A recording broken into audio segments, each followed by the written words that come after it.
Hello friend, welcome to ग्रा academy. अगर आप मेरे चैनल पे फर्स्ट टाइम आए हो तो आप मेरा चैनल सब्सक्राइब कर सकते हो ऐसे इन्फॉर्मेशन वीडियोस के लिए। इस वीडियो में हम एचपीयू प्राइवेट फॉर्म जो होते हैं आप उसको कैसे फिल कर सकते हो वो देखेंगे। आपका जो प्रोसेस होता है प्राइवेट कैंडिडेट के लिए वो आपका आरएमई फॉर्म फिल होगा डायरेक्टली। और अगर आप आईशीड्यूल का फॉर्म फिल कर रहे थे उसमें आपका रजिस्ट्रेशन था फर्स्ट, देन आपका वहाँ पे एडमिशन फीस होती है डिपॉजिट, उसका आपका आरएमई एंड देन एग्जामिनेशन। और जो प्राइवेट कैंडिडेट के लिए होता है उसमें आरएमई देन आपका यहाँ पे एग्जामिनेशन फॉर्म फिल होता है, उसका एग्जाम होते हैं। इसमें सिर्फ ज्यादा स्टेप नहीं होते हैं। आई शेड्यूल और जो प्राइवेट कैंडिडेट में नॉर्मली जो डिफरेंट होता है, आपको आई शेड्यूल में बुक्स मिलती है और आपको आई शेड्यूल में असाइनमेंट्स बनानी पड़ती है, बट प्राइवेट कैंडिडेट में ये नहीं होता है। मतलब आपको बुक्स भी नहीं मिलेगी और आपको कोई भी असाइनमेंट बनाने की जरूरत नहीं होती है प्राइवेट कैंडिडेट के लिए। ये नॉर्मली डिफरेंट होते हैं आपके प्राइवेट और आई शेड्यूल के लिए। और रेगुलर जो होता है वो आपको कॉलेजेस वगैरह लगाने पड़ते हैं, तब जाके आपका रेगुलर स्टूडेंट होता है। नॉर्मली ये डिफरेंट रहेंगे आपके।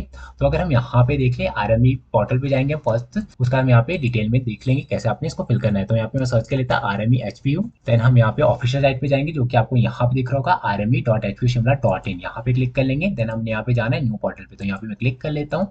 उसका आपको यहाँ पे दिख रहा होगा फ्रेश आरएमई रजिस्ट्रेशन, तो यहाँ पे क्लिक कर लेंगे। देन आपको यहाँ पे दिख रहा होगा M A M com M S C. अगर हम इसमें देखें प्राइवेट कैंडिडेट किस किस में होता है, तो जो अगर हम यहाँ पे एम कॉम का फर्स्ट देख लिए तो यहाँ पे आपको दिख रहा होगा, यहाँ पे हम एम कॉम ही डालेंगे और आपको यहाँ पे क्वेश्चन दिख रहा होगा। ये सिर्फ रेगुलर ही कर सकते हो आप इसको, एज ए जो प्राइवेट कैंडिडेट है वो नहीं कर सकते इसको फिर। अगर आप इसको एम कॉम करना चाहते हो तो आपका जो आईसी टूल के थ्रू है एम कॉम हो जाता है।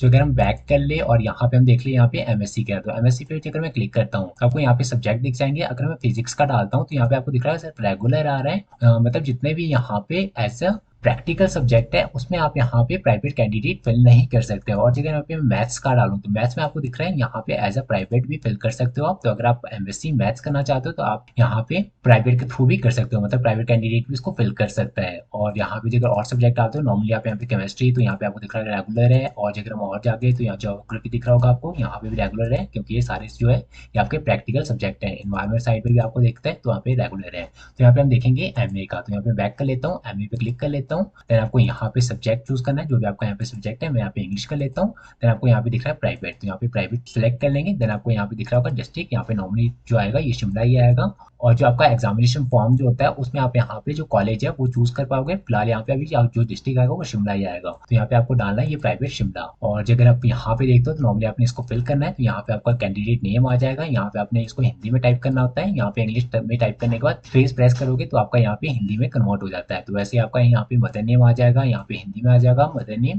देन फादर नेम, यहाँ पे हिंदी में फादर नेम आ जाएगा। डेट ऑफ बर्थ आपने यहाँ पे सिलेक्ट करनी होती है, यहाँ पे इंडियन। और यहाँ पे आपको जेंडर दिख रहा होगा। पहले जो था 2 साल पहले आप यहाँ पे जो मेल कैंडिडेट है वो प्राइवेट जो फॉर्म है वो फिल नहीं कर सकते थे, वो सिर्फ आश्रूर का फॉर्म ही फिल कर सकते थे। बट अब आपको यहाँ पे दिख रहा है मेल कैंडिडेट भी आप as a private form fill कर सकते हैं। तो आपको यहाँ पे मेल अगर करना चाहते हो तो यहाँ पे मेल भी कैंडिडेट कर सकते हैं फिल, तो यहाँ पे कर लेंगे। और यहाँ पे आपको आधार कार्ड नंबर डालना है। देन आपका यहाँ पे मीडियम सेलेक्ट करना होता है, यहाँ पे जो आपकी कैटेगरी है वो सिलेक्ट करनी है। देन आपको यहाँ पे हैंडीकैप में येस और नो कर लेना है। अगर आप है तो यहाँ पे नॉर्मली डाल लेना, मेरे केस में नहीं है तो मैं यहाँ पे नो करूंगा। उसका आपको यहाँ पे बोनाफाइड येस करना है या नो करना है वो आप यहाँ पे देख सकते हो। और आपको यहाँ पे दिख रहा है अगर आप यहाँ पे नो कर दो तो आपकी जो फीस है वो थोड़ी बढ़ जाती है, बाकी आपका सेम ही रहता है एज इट इज।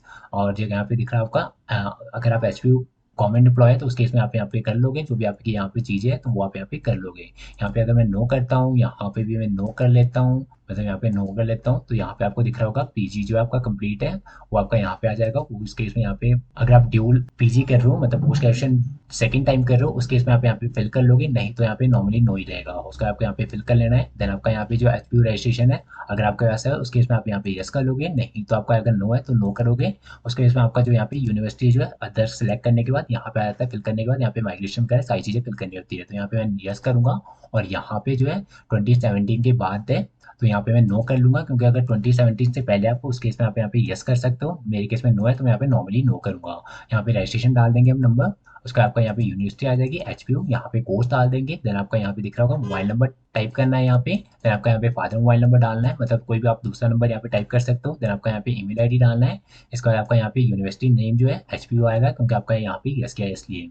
देन आपका यहाँ पे रोल नंबर जो कि ग्रेजुएशन में था वो डालना है। यहाँ पे ऑब्टेन मार्क्स कितने भी आपके सीजीपी वगैरह वो आप यहाँ पे डालोगे, मैक्सिमम आप यहाँ पे जो मैक्सिमम मार्क्स है वो आएगा। यहाँ पे आपका सीजीपी में 10 आ जाएगा। वैसे यहाँ पे लिखा है नो, बट यहाँ पे आपको फिल ही करना पड़ता है, तो यहाँ पे आप यहाँ पे 10 डाल सकते हो। देन आपका यहाँ पे परसेंटेज आ जाएगा। देन आपका यहाँ पे पासिंग ईयर डालना है। उसका अगर मैं और नीचे कर लूँ तो आपको यहाँ पे दिख रहा होगा 10th की डिटेल फिल करनी है। तो यहाँ पे 10th की डिटेल में आपका सीरियल नंबर आ जाएगा, यहाँ पे रोल नंबर और यहाँ पे पासिंग ईयर जो आपका 10th का है वो आप यहाँ पे सिलेक्ट कर लोगे। और सारी चीज़ें फिल करने के बाद और आपने ये प्रॉपर्ली फिल करना है। अगर यहाँ पे गलत होता है तो थोड़ी आपको प्रॉब्लम हो सकती है, बट ये एडिट हो जाता है, एचपीयू के थ्रू ही होता है। तो यहाँ पे सारी चीज़ चेक करने के बाद यहाँ पे सबमिट पे क्लिक कर लेंगे। देन देख लेते हैं यहाँ पे फिल करने के बाद आपका जो आता है वो आपका कुछ इस टाइप का ओपन हो जाएगा, जिसमें आपका यहाँ पे जो यूजर आईडी और पासवर्ड यहाँ पे शो कर दिया जाएगा। ये आपको रखना है क्योंकि आपका 2 साल जो है यही चलेगा। तो आप यहाँ पे इसको प्रिंट निकाल सकते हो या इसकी फोटो लेके कुछ भी यहाँ पे सेव कर सकते हो। देन हम देख लेते हैं नेक्स्ट। तो लॉगिन करने के बाद कुछ इस टाइप का ओपन हो जाएगा। क्योंकि हमने जो फर्स्ट पेज है वो हमने फिल कर दिया, तो आपको यहाँ पे दिख रहा होगा एड्रेस फिल करना हमने, तो कॉरस्पॉन्डेंट एड्रेस आपने यहाँ पे फिल करना है, स्टेट यहाँ पे फिल करना है, डिस्ट्रिक्ट आपका यहाँ पे आ जाएगा, पिन कोड आपका यहाँ पे आ जाएगा। अगर आप इसको सेम करना चाहते हो तो यहाँ पे सिलेक्ट करने के बाद कॉरस्पॉन्डेंट एड्रेस और परमानेंट एड्रेस सेम हो जाएगा, या आप डिफरेंट डालना चाहते हो तो आप यहाँ पे डिफरेंट भी फिल कर सकते हो। तो यहाँ पे फिल करने के बाद नॉर्मली आप यहाँ पे अपडेट पे क्लिक करोगे, देन उसके बाद आप यहाँ पे नेक्स्ट पे क्लिक करोगे। देन हमारा जो नेक्स्ट पेज ओपन होगा वो आपको यहाँ पे दिख रहा होगा, जितने यहाँ पे डॉक्यूमेंट है वो यहाँ पे हमने सबमिट करने होते हैं। जो कि आपको यहाँ पे दिख रहा होगा 10th का सर्टिफिकेट यहाँ पे अपलोड करना है। देन आपको यहाँ पे पासपोर्ट साइज फोटो, सिग्नेचर, यहाँ पे बोनाफाइड आ जाएगा। देन आपका यहाँ पे लास्ट क्वालिफिकेशन जो होता है वो यहाँ पे अपलोड होगा। आपको यहाँ पे दिख रहा है इसका जो साइज है आपका वो 200 KB है, यहाँ पे आपको दिख रहा होगा 200 KB। और जो आपको आप फोटो का साइज है वो 100 KB है, सिग्नेचर का भी आपका 100 KB है। और यहाँ पे आप जेपीजी और पीडीएफ फॉर्मेट में कैसे भी आप यहाँ पे अपलोड कर सकते हो। और जो फोटो वगैरह है वो सारी चीज़ें यहाँ पे अपलोड हो जाएगी। और सारी चीज़ें करने के बाद आपको यहाँ पे सेव पे क्लिक करना है, देन आपने यहाँ पे नेक्स्ट पे क्लिक करना है। और अगर आपका साइज नहीं बन रहा है तो आप मुझे व्हाट्सएप कर सकते हो, मैं आपको साइज बना के व्हाट्सएप कर दूंगा। देन आपको यहाँ पे अपलोड कर सकते हो अगर कोई भी प्रॉब्लम आ रही है तो। देन हमारा जो नेक्स्ट पेज ओपन होगा वो आपको यहाँ पे दिख रहा है, जितने भी सारी चीज़ें हमने फिल कर रखी है वहाँ पे हमारे पास सब में आ जाएगा। तो आपको यहाँ पे सारी चीज़ें चेक कर लेनी है। देन आपको यहाँ पे डिक्लेरेशन दिख रहा है, इस पर टिक करना है और यहाँ पे सेव एंड नेक्स्ट पे क्लिक कर लोगे आप। मतलब यहाँ पे पेमेंट का आएगा। तो आप पे अगर आपका एचपीयू के थ्रू है तो आपकी कोई भी पेमेंट नहीं होगी, या अगर आपका अदर्स यूनिवर्सिटी है कोई तो उसके इसमें आपका 500 की जो पेमेंट होती है वो आपको करनी पड़ेगी। मेरे केस में यहाँ पे एचपीयू के थ्रू है तो यहाँ पे आपको दिख रहा है एचपीयू, और यहाँ पे भी आपको दिख रहा है यहाँ पे प्राइवेट कैंडिडेट आ रहा है। आईसी रूल है तो यहाँ पे क्वेस्टी जो होती है वो आईसी रूल आता है, या अगर रेगुलर है तो रेगुलर आता है। आप यहाँ पे डिफरेंट नहीं कर सकते हो, यहाँ पे आपको ये ध्यान रखना चाहिए।